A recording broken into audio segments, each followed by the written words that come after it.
کسی کو گانے کا اعزاز ملا، کسی کو شاعری کا اعزاز ملا، کتنے مقدروں والوں مجھے نبی کی سیرت سنانے کا اور آپ کو سننے کا اعزاز ملا ہے۔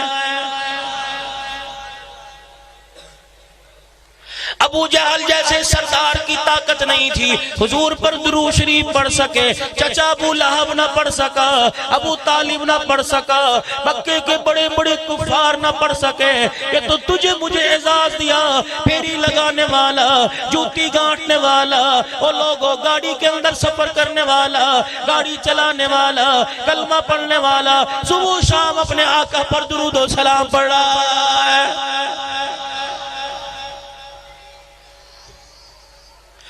قرآن کی محبت دل میں لے آؤ، رسول اللہ کی محبت دل میں لے آؤ، بیت اللہ دیکھنے کی حسرت کرو، روزہ رسول اللہ صلی اللہ علیہ وسلم دیکھنے کی حسرت کرو، اسی حسرت میں رونا آ جائے، اپنی آنکھ کا بوسہ لے لو، اپنے آنسوؤں کو اندر زبان پہ رکھ کے نگل جاؤ۔ رب کعبہ کی قسم ہے، کسی کی آنکھ سے آنسو مال کے گھٹ جانے پہ نکلے گا، رشتے کے ٹوٹ جانے پہ نکلے گا، تیری میری آنکھ کا آنسو نکلا امام الانبیاء کی محبت میں نکلا ہے۔ علماء اکرام فرما گئے، چار چیزیں اللہ نے جس سے چھین لی سمجھ لو اس کی دنیا برباد ہو گئی۔ پہلی چیز کشاوت القلب ہے، اس کا دل سخت ہو گیا۔ اللہ کی مخلوق روزانہ بغیر کلمے کے، بغیر ایمان کی دولت کے، بغیر نبی والی زندگی کے جہنم کی طرف جا رہی ہے، اسے احساس نہ ہوا۔ 10 روپے کا نوٹ ہاتھ میں لیتے پھٹا، اس کے دل پہ ضرب لگی، نبی کے طریقے کے جنازے نکل گئے، اس کی آنکھ میں آنسو نہیں آیا ہے۔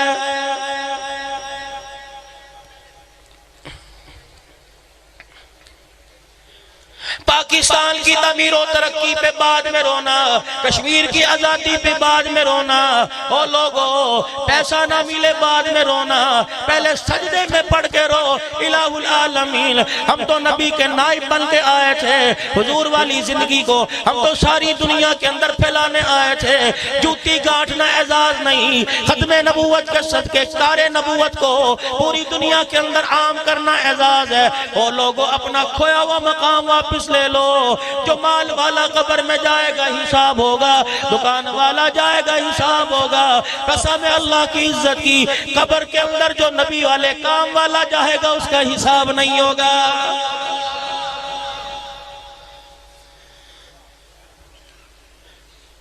اگر اس کام کو کرنے کا عزم رکھ رکھا ہے، ابھی رائمنڈ کا اجتماع آنے والا ہے، او لوگو امیر بھی چٹائی پہ بیٹھیں گے، غریب بھی چٹائی پہ بیٹھیں گے، او لوگو اللہ غنی مالدار بھی ایک ہی برتن میں کھائیں گے، امیر غریب بھی ایک ہی سب میں کھڑے ہو کے نماز پڑھیں گے۔ ہر ایک کی سوچ ہوگی، ہر ایک کی ایک ہی فکر ہوگی، ہر ایک کی ایک ہی قرن ہوگی کہ میری زندگی بھی خاص بن جائے، سارے انسان جہنم سے بچ کر جنت میں جانے والے بن جائے۔ رب کائنات کی قسم ہے، یہ حکومتوں کی سوچ نہیں ہے، نبیوں کی سوچ ہے۔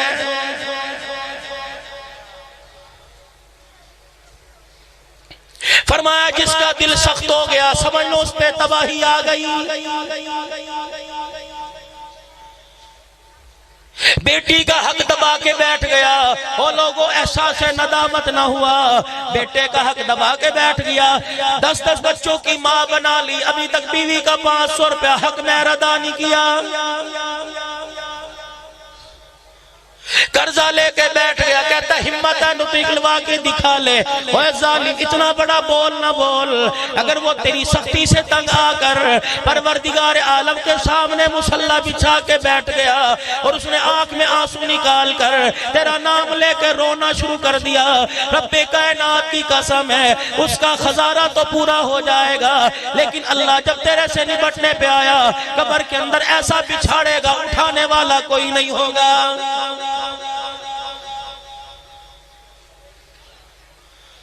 آج ہماری نمازوں کا، ہماری ہمارے سجدوں کا ہماری زندگی پہ اثر کوئی نہیں. قرآن پاک کے 3 پارے پڑھے جا رہے ہیں, زندگی پہ اثر کوئی نہیں. تسبیحات کی جا رہی ہیں, زندگی پہ اثر کوئی نہیں. اور کیسے اثر ہوگا؟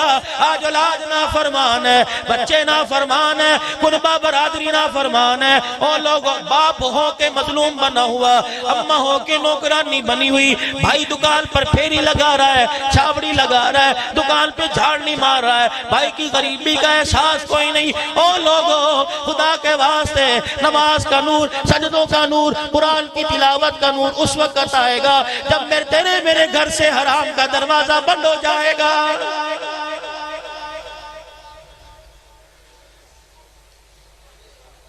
بڑے بڑے لوگ اس گناہ کے اندر ملوث ہیں, کہتے ہیں اللہ بخش دے گا, اور اللہ بخش دے گا, وہ تو غفور رحیم ہے, اس نے تو بخشنا ہے. اچھا گناہ کرنے والا, نماز کا انکار کرنے والا, جھوٹ بولنے والا, لوگوں کے ساتھ وعدہ خلافی کرنے والا, بہانے سے لوگوں کا مال بٹور لینے والا, ایسے آدمی کو اللہ بخش دے گا. تو حسین کو تلواروں کے سائے میں سجدہ کرنے کی کیا ضرورت تھی؟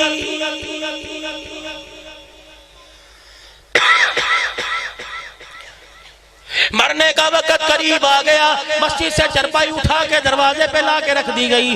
اعلان ہو گیا اتنے بجے جنازہ نکلے گا.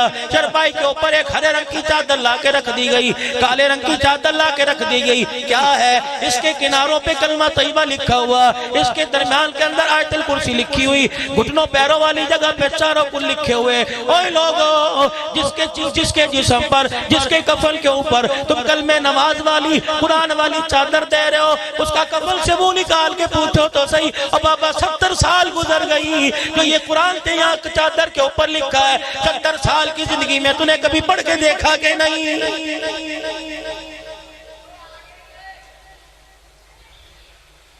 تم نے یہاں سے سائیوال کا سفر کرنا ہو تیاری کرو گے, بکاڑے جانا ہو تیاری کرو گے, اور لوگوں چچا وطنی جانا ہو تیاری کرو گے, 10 میل کے فاصلے پہ جانا ہو تیاری کرو گے. ہر سفر کے لیے تیاری پہلی ہوتی ہے, لیکن اتنی نادانی والی زندگی, اتنی نافرمانی بے پرواہی والی زندگی. اور لوگوں 10 میل کا سفر کر رہا ہے, تیاری پہلے ہو رہی ہے. موت کا اتنا لمبا سفر کر رہا ہے, اس کے لیے تیاری کوئی نہیں.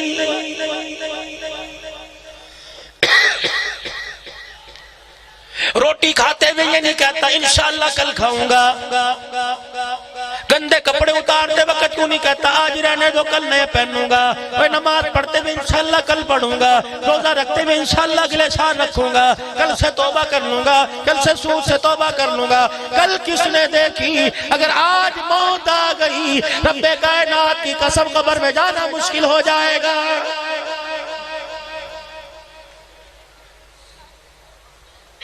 ضلع اکاڑے کے غیور مسلمانوں, اکاڑے میں رہنے والوں, کوٹ جان محمد میں اس جلسے میں آنے والوں, ختم نبوت کانفرنس میں آنے والوں, مقابلہ حسن قرات میں آنے والوں, مجھے ایمانداری سے بتاؤ, صبح اپنے اپنے قبرستان چلے جانا, اپنے اپنے گاؤں کے, اپنے اپنے علاقوں کے قبرستان چلے جانا, اپنے ابا کی قبر پہ چلا جائیو, اپنی اماں کی قبر پہ چلا جائیو, بہن بھائی کی قبر پہ چلے جانا, رشتہ دار کی قبر پہ چلے جانا, پکار کے آواز دینا اور کہنا قبر والے میری سنتے ہو کہ نہیں, میں تمہارے سے پوچھنے کے لیے آیا ہوں. دنیا کے اندر جن چیزوں کو کامیابی سمجھا کرتے تھے, ان میں سے کوئی بھی چیز تمہارے کام آئی ہے کہ نہیں؟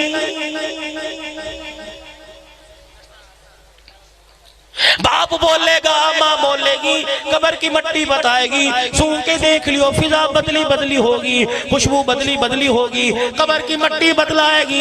رب کعبہ کی قسم ہے, جن چیزوں کو دنیا میں کامیابی سمجھا کرتے تھے, جن کے لیے صحت گوا دی, جن کے لیے بچوں کا مستقبل گوا دیا, جن کے لیے بچوں کو چھوڑ کے 10-10 سال کے لیے پردیس چلے گئے, مال سمجھا کام آئے گا, اولاد سمجھی کام آئے گی, دن دنیا دولت سمجھی کام آئے گی, لیکن جب کفن کے اندر آئے اور قبر کے اندر آئے تو پتہ لگا دنیا کی ساری چیزیں دھوکہ ہے.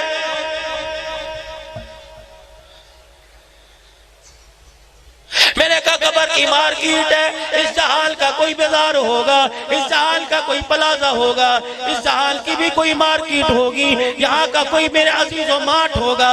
میں نے قبرستان والوں سے پوچھا، قبر والوں سے پوچھا، بتاؤ یہاں کون سا روپیہ چلتا ہے، کون سی کرنسی چلتی ہے؟ اللہ اکبر، تمام قبروں میں سے آواز آئی، اے عبدالحنان، نوجوانوں سے کہہ دے، بوڑھوں سے کہہ دے، جنہوں نے زندگی کے نشیب و فرات میں قدم رکھا، اتار چڑھاؤ میں قدم رکھا، ان سے جا کے کہہ دے قبر میں ریال نہیں چلا کرتا، قبر کے اندر ڈالر نہیں چلتا، قبر میں پاؤنڈ نہیں چلتا، قبر میں آنے کے بعد پتہ لگا یا تو رسول پاک کے طریقے چلتے ہیں۔